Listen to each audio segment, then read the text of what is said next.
I'm going to try to stay out of your way as best as I can, but there's only so much I can do with where the camera's set up.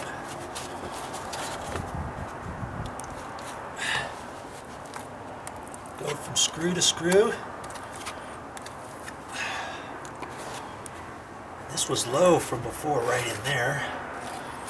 Remember? Man, I almost got it with just that.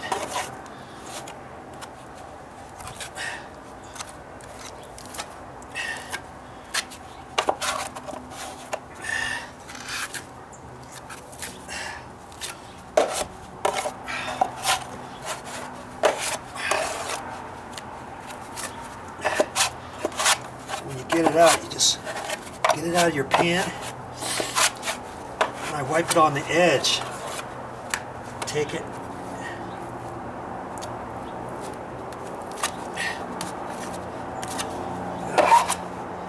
Let's see. Let's see what I can do with this big one.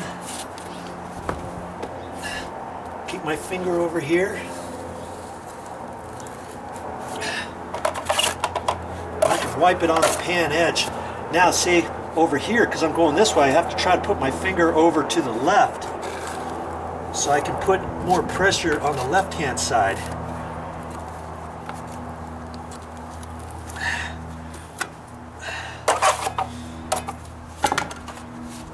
I'm having a little difficulty over there because I'm used to pulling it the other direction.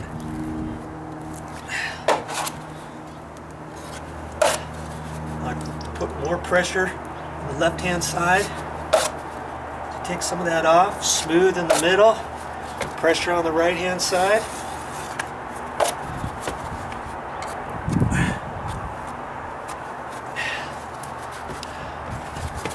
That looks pretty bueno.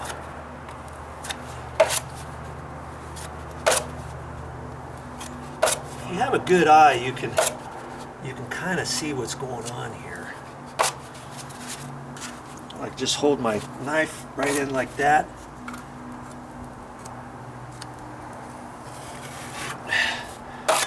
That's looking pretty good. Okay, so now I have that. I'm not gonna really put any more over there for that right now. I'm just gonna see what I can do right in here. So I want to get it from the knife from here up to there, okay? Like in there. Now I can get that right in the gap where I need it. And I can put it in like that for the excess. This is already drying up in my pan. I gotta kind of hurry. I just had a little extra. I guess I shouldn't do that, should I? Okay, just have a little bit here, so go around the edge.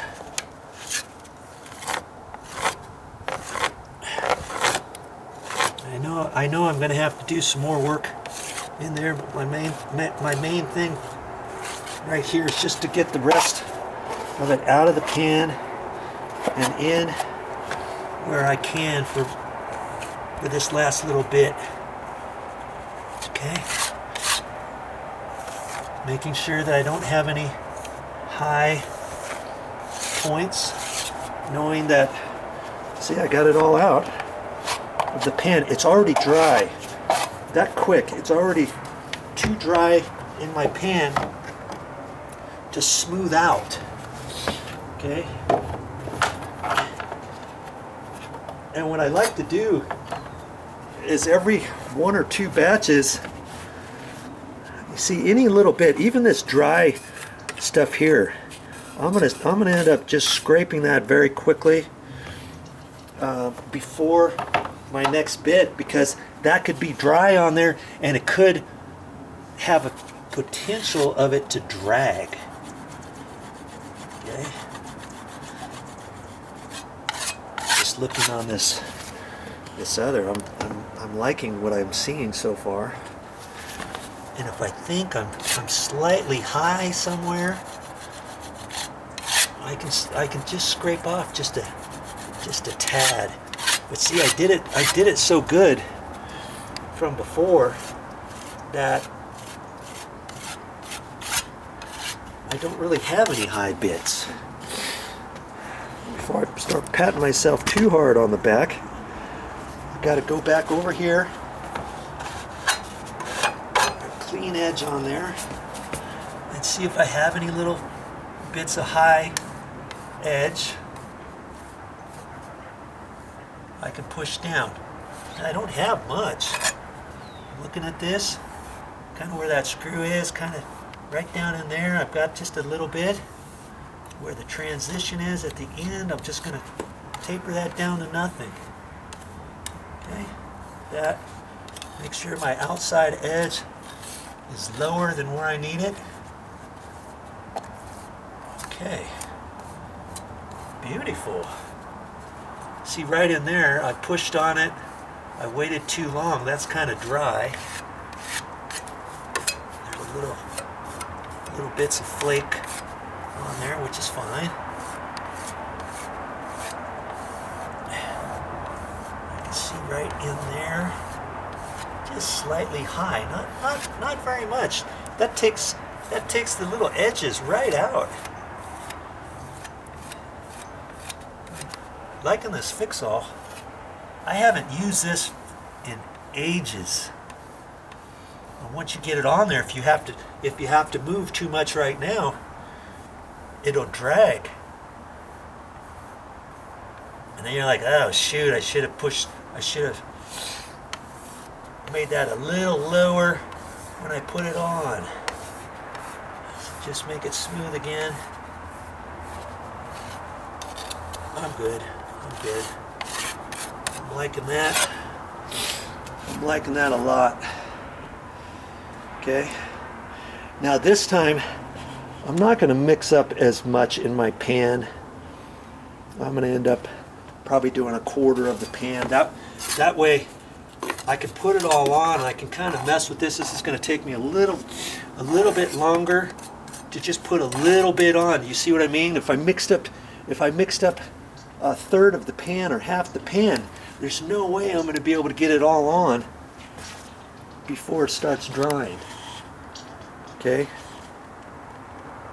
So I'm going to spend a little more time on all of these low bits in the back, and that's why I'm not going to mix up as much. If I have any extra, then I know I can go back on the big wide areas, and I'll probably take my 6-inch and put some on there, and then I can use this whole area to flatten out anything that's still in here. I don't necessarily, at this point, I don't know if I'm going to use my 10-inch anymore on this step, but we'll see, because overall I've got enough on there. My angle's pretty much set, and so I could do the rest probably with my 6 and my 3-inch. We'll see. Okay, time to mix up some more. I probably should have mixed up a little bit more than that. It's kind of a guessing game once you get down here.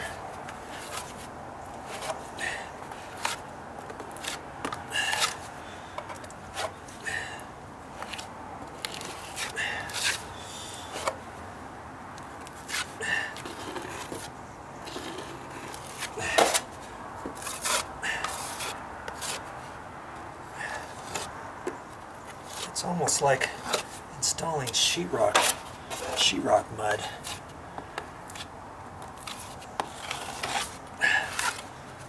See, like I said, this time it's going to take a little bit longer. See, so when I grab it, I want to grab it off a lot on that side, and then I just wipe off a little bit of the edge. Grab it like that, wipe that little edge off, and get it in there.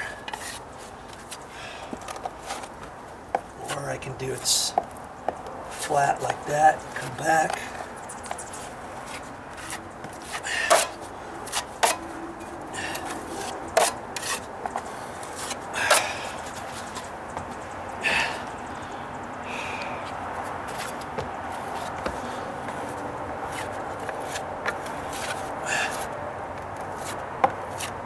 Like I said, there's only so long you can work with this stuff. That's why you should only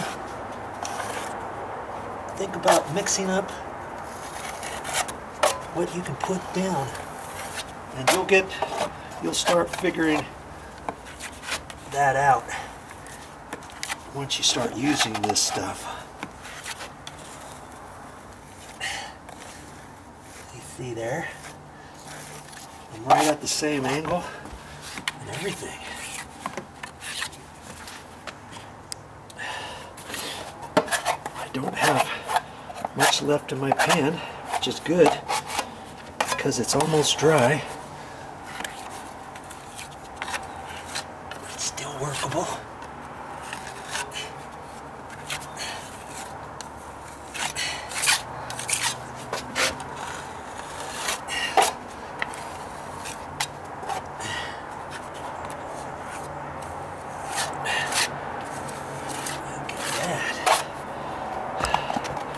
Pretty much got it all out of my pan.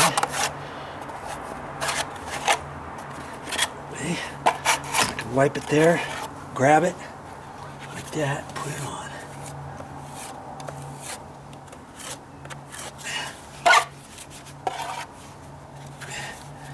Yeah. A little short, but that's okay. I can mix up some more. Mix up some more, I don't mind. It's getting hard. It's pretty much hard now. It's almost hard in the pan anyways.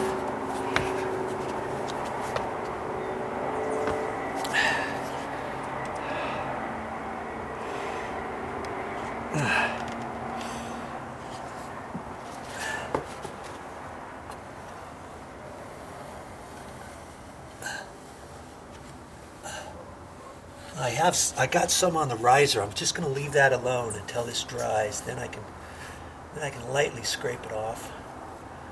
I see in this corner the screw is high. I can see the whole screw head over here, so I know I've got to put it a little bit more on there. I kind of figured that. You get up next to the edges. I kind of figured that was going to happen. But that's okay, because it'll be easy to finish that off. Just fill up a little bit. Once this just sets up, it only has to set up a few minutes. Once I mix up the next batch, I could put it basically right on top of here. Okay. I'm liking that.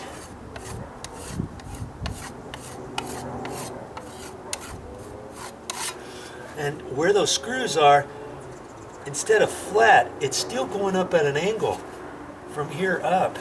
So as I filled that in, I had to be mindful of that. That's why initially I started with this one, and I can use this one next time after I put a little bit on there, and then just go right over that. Oh yeah. This is drying good. I don't see any pop marks on here like the other. This fix-all is working good. I should have used this before even trying the Durham's Rock Hard Water Putty. I will know now in the future, and so will you. Durham's Rock Hard Water Putty, that's for small little holes. That's for doorknob holes, old hinge locations. Gouges in a sheetrock wall, different things kind of like that, or something where the sheetrock, the stucco patches that I was doing, and once you put it on there, it hardens up and you can kind of shave it off and contour it and stuff. And I think you could do this with the fix-all too. this fix-all pretty much acts like the Durham's rock hard water putty, but if I had the choice, and I'm doing small little patches, I would probably prefer using the rock hard water putty rather than the fix-all. But this fix-all is working excellent for these stairs and for smoothing out floors, contouring. If you're butting up two floors together and one slightly off, let's say I did a remodel years ago, and the guy was helping. We were adding on to some people's house, and we were trying to figure out what the existing floor line was going to be at, and kind of poked some holes through the wall and took some of the stucco off outside and lined it up the best we could, and we were still slightly off after putting the new flooring down, or I think it was concrete. We did a concrete slab on the outside, and it was slightly off. And the guy that I was working with, he took the fix-all and he did just like this. He tapered that out. He did it in the afternoon. Looked really good. You do something like that, then you're going to use the wide 10-inch and then a hand trowel, kind of like a concrete trowel. You could use that. But for here, we didn't need that, did we?